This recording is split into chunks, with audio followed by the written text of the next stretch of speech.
apakah merasa kemudian cukup saya tahu pasti marah awalnya karena membeli anaknya Mbak Dewi, tetapi ketika ada percakapan dengan mereka, apakah Mbak Dewi tetap marah pada mereka atau kemudian bisa merasakan apa yang mereka rasakan? Karena kemudian mereka ditahan di kantor polisi dan Mbak Dewi mencabut laporan pada pasangan itu. Kenapa ada perubahan perasaan?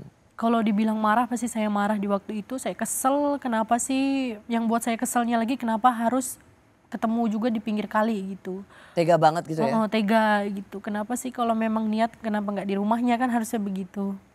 Terus kenapa saya berubah pikiran, karena memang sejauh ini saya melihat dari si penadah ini tulus merawat anak saya dengan tulus. Sejauh ini juga nggak ada kekerasan sama sekali. Anak saya kembali ke pelukan saya dengan sehat. Kenapa saya cabut laporannya, karena memang saya rundingan sama keluarga, sama orang tua dan keluarga besar. Kita bicarakan secara kekeluargaan di waktu itu dan baik-baik. Karena saya merasakan juga gimana sih penantian 10 tahun gak punya anak, pasti rasanya pengen banget gitu punya anak. Mungkin karena caranya dia yang salah gitu, di situ saya memaklumi juga. Jadi kita di sini memutuskan untuk cabut laporannya.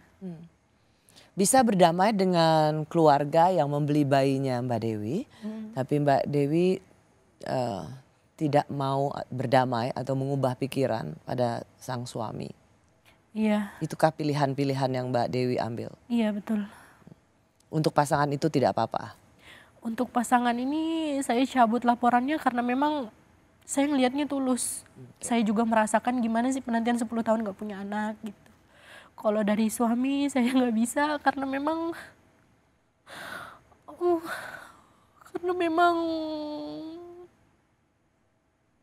saya sakit banget sebagai seorang ibu. Kenapa sih harus anak gitu? Makanya saya sampai melangkah sejauh ini. Saya pengen suami saya dihukum karena memang saya nggak terima. Coba di waktu itu saya nggak melapor, mungkin anak saya sekarang di mana saya nggak tahu. Mbak Dewi harusnya kan kerja di Kalimantan. Kemarin pulang ke Jakarta sebenarnya cuma cuti sebentar ya, karena betul. punya perasaan yang nggak enak. Kayaknya anak saya, ada apa dengan anak saya. Iya betul. Gimana Mbak Dewi harus di Jakarta karena ada anak yang harus dirawat.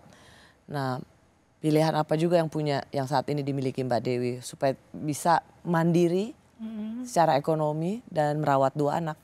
Mbak Dewi akan membawa anak-anak ke Kalimantan atau apa pilihan Mbak Dewi saat ini? Pilihan saya saat ini, saya akan membesarkan kedua anak saya tetap bekerja di Jakarta gitu. Mencari kerja di Jakarta Iya, betul. saja. Saya rasa sudah nggak boleh sedih lagi, nggak perlu sedih lagi maksudnya. Iya. Harus disyukuri sudah bisa kembali ke pelukannya Mbak Dewi. Ada kakek neneknya juga yang merawat, ada kakaknya juga yang akan merawat. Iya betul. Jadi yang lalu biarlah berlalu. Air mata itu sudah tidak perlu ada lagi. Anaknya tapi emang lucu banget sih, gemes banget. Anak selucu itu. Udah jangan nangis lagi, sekarang udah harus ketawa. Udah harus seneng-seneng, ya kan? Sehat tapi kan? Alhamdulillah sehat.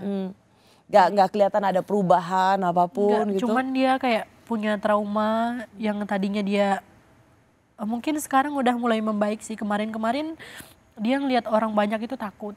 Oh ya? Biasanya sama neneknya, sama ibu saya, sama bapak saya tuh deket. Sekarang dia nggak mau, kayak takut. Makanya kemana-mana saya ajak sekarang. Karena tapi Mbak Dewi tadi saya sempat dadah-dadah ngelihat lagi di pangkuan Mbak Dewi, nggak rewel ya tapi anak? enggak, memang anaknya sediem itu, dari kecil jarang nangis. Dan tadi ada 1-2 tim Kompas TV karena Mbak Dewi harus persiapan, mau gitu digendong sama orang asing. Memang anaknya sama siapa aja mau. Jadi memang so sweet deh, anaknya manis banget. Sehat yang paling penting, sudah kembali ke pangkuannya Mbak Dewi. Semoga cepat dapat kerja Iya, amin. di Jakarta supaya Mbak Dewi juga bisa memiliki kemandirian ekonomi, merawat anak-anak.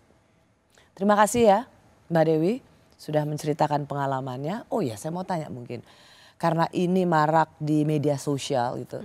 Menurut Mbak Dewi dari pengalaman Mbak Dewi ini apa ya yang bisa Mbak Dewi bagi ke para orang tua khususnya para ibu? Oh, saya mau berpesan di sini buat ibu-ibu di luar sana yang mungkin yang sudah berumah tangga khususnya yang mempunyai anak, jaga anaknya dengan baik. Itu aja sih. Ya. Terima kasih sekali lagi Mbak Dewi sudah menceritakan pengalamannya yang kemarin terasa sangat gelap, tidak menentu, tetapi sekarang sudah kembali ke pangkuan. Terima kasih sekali lagi ya. Iya, sama-sama. Bagi Anda yang menyaksikan Rosi, terima kasih. Setelah ini Kompas Malam hadir spesial menemani Anda mendukung Timnas Indonesia melawan Bahrain. Kita Garuda. Saya Rosiana Silalahi. Sampai jumpa Kamis depan. Kompas TV, independen, terpercaya.